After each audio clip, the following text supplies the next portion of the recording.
Welcome everyone to another edition of Play It Through, and on this edition it's Journey to Silius, brought to us by Sunsoft. Now, some of Sunsoft's games have been considered hit or miss during the NES era. However, Journey to Silius is not one of them. It's another one of those great complete packages of 8-bit era gaming. The only negative thing to really say about the game is that it's pretty short, and that the difficulty can take a little bit to get used to. Journey to Silius was actually supposed to be based off the first Terminator film.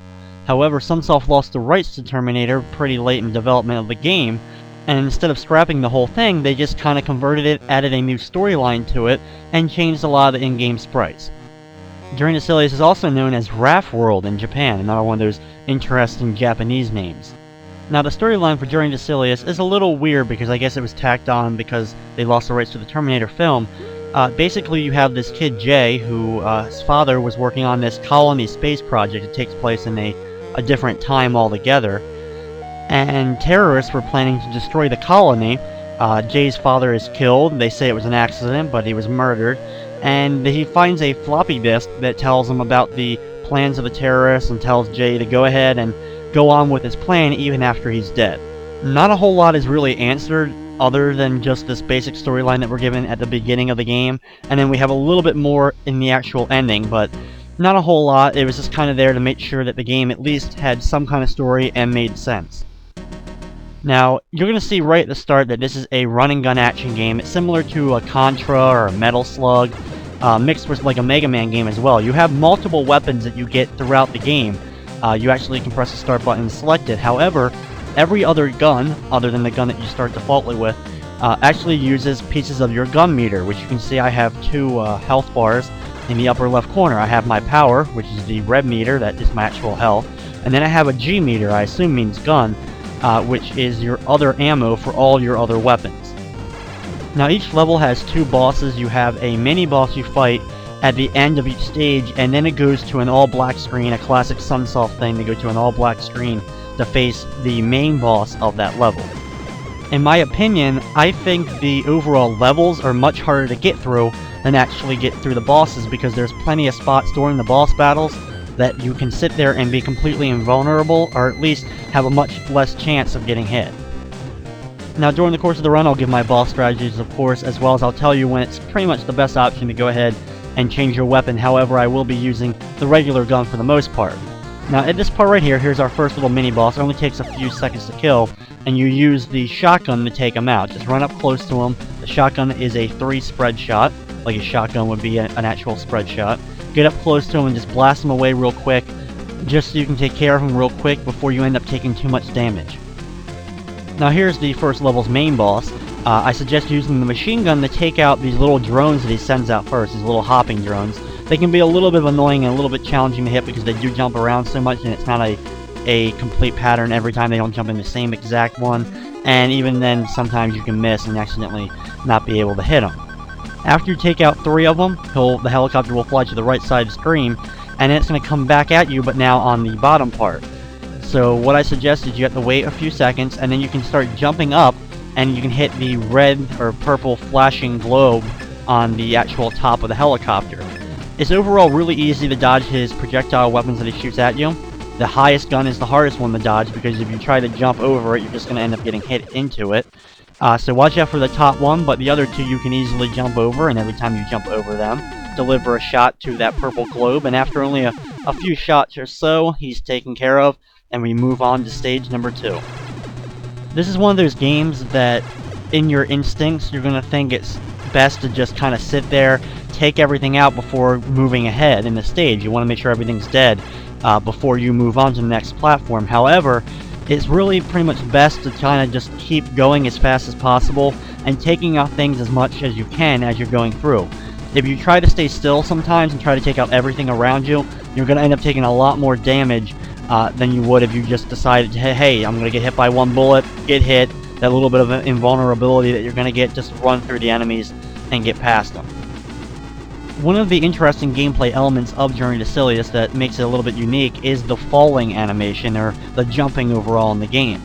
It has a little bit more of, I guess, a realistic kind of falling system, that your momentum, you won't fall straight down ever. You're going to at least go to the right or to the left depending upon which way your momentum is taking you. Now right here, take out your shotgun again to take out that little robot before the elevator will actually come down to pick you up. About the falling, it takes a little bit to get used to because of that momentum, and since you can never fall straight down, it's hard to judge sometimes when jumping over larger cliffs and stuff, of trying to maneuver your character to make him fall exactly where you want to, and sometimes you may accidentally jump or fall into an enemy, even though you were trying to avoid it altogether. Like I said before, getting through these stages is actually going to be a lot tougher than facing the bosses in the levels. However, like I said earlier as well, if you just keep moving as fast as possible, mashing the button of the gun, or use a turbo button, depending upon which way you want to play the game, it's a lot easier, at least makes it a little bit easier. The game's still relatively challenging because you don't have a whole lot of health, and some of these enemies can take out a lot.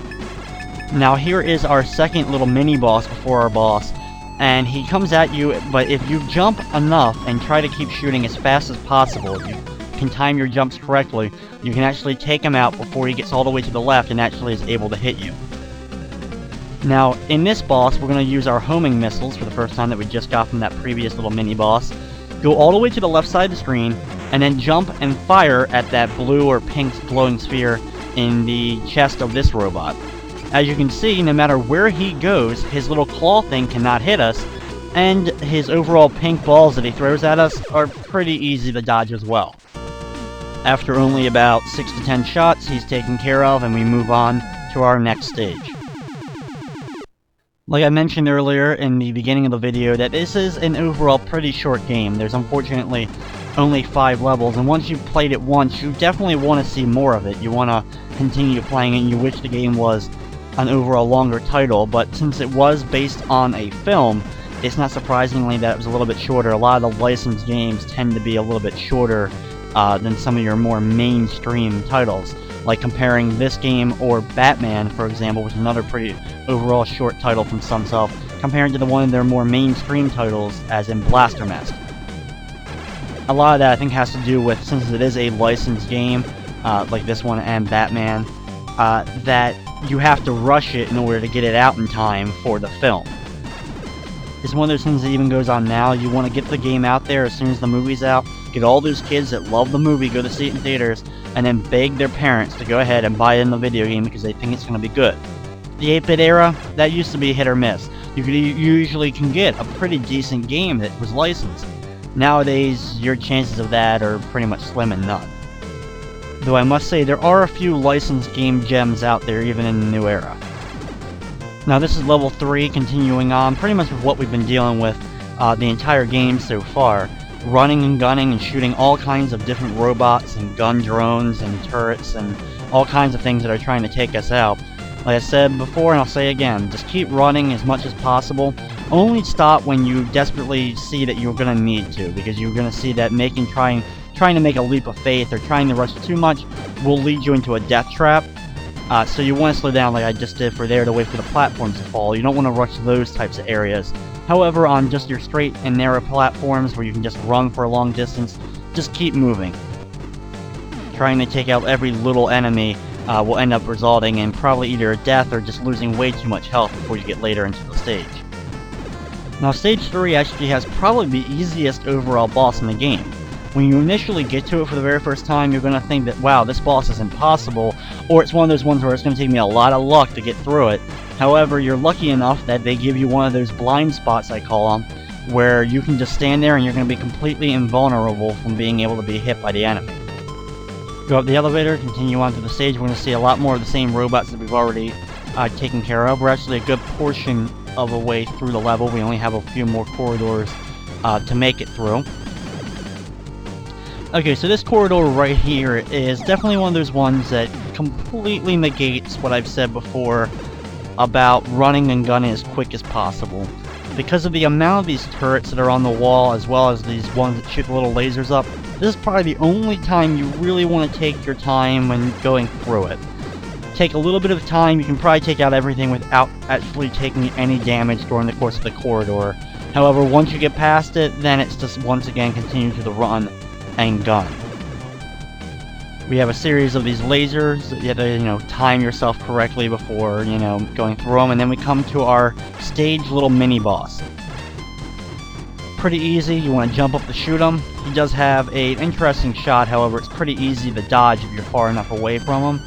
You may take 1 or 2 shots, however, since, like I mentioned before, the final boss of the stage we won't be taking any damage from, is pretty easy.